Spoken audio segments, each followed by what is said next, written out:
কি আবার বসে আছো? এখনো ঘুমাওনি? তোমার জন্যই অপেক্ষা করছিলাম। অপেক্ষা? আবার কি নতুন নাটক শুরু হলো তোমার? নাটক? ফোনটা একটু দেখো, এটা কার সঙ্গে কথা বলো তুমি?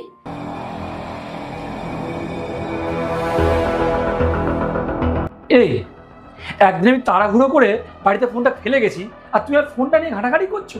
আমার ফোনে তুমি হাত দিয়েছো কোন অধিকারে? অধিকার নয় শিবু, হয়। যখন বিশ্বাস ভেঙে যেতে শুরু করে তখন মানুষ আর অধিকার দেখে না, সন্দেহ দেখে। আরে এসব এখন স্বাভাবিক।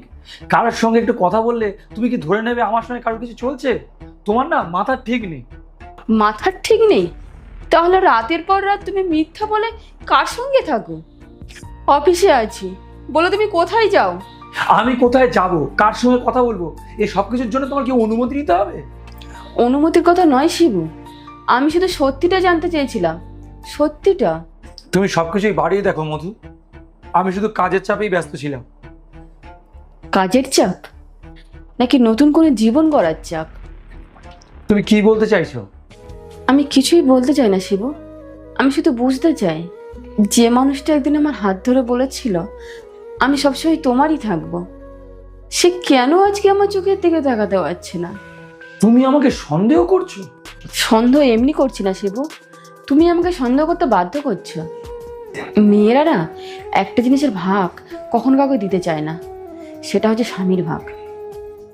আমি কখনো দামি গয়না চাইনি, দামি বাড়ি চাইনি, শুধু চেয়েছিলাম তুমি যেন অন্য কারোর কাছে না, দিনের শেষে আমার কাছেই ফিরে এসো।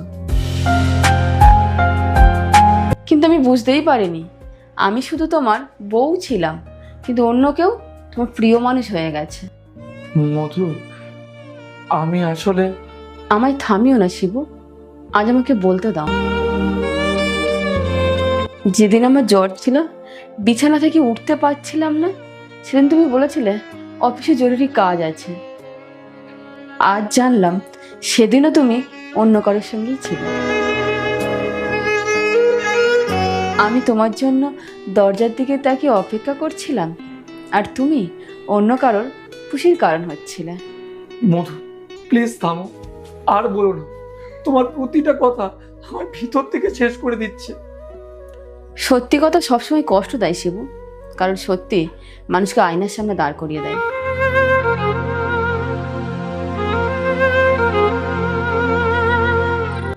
আমি তোমায় মিথ্যে বলেছিলাম মধু, কারণ আমি তোমায় হারাতে চাইনি।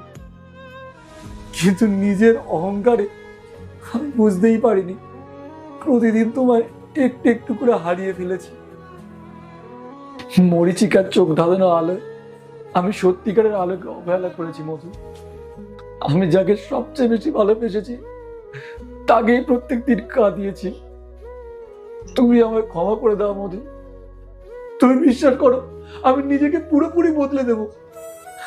আমি আবার তোমার আগের শিবু হয়ে যাব। যদি বদলাতেই চাও তাহলে আমার জন্য না, নিজের বিবেকের জন্য বদলাও। কারণ ভালোবাসা ভিক্ষে করে পাওয়া যায় না, আর বিশ্বাস জোর করে ফিরিয়ে আনা যায় না।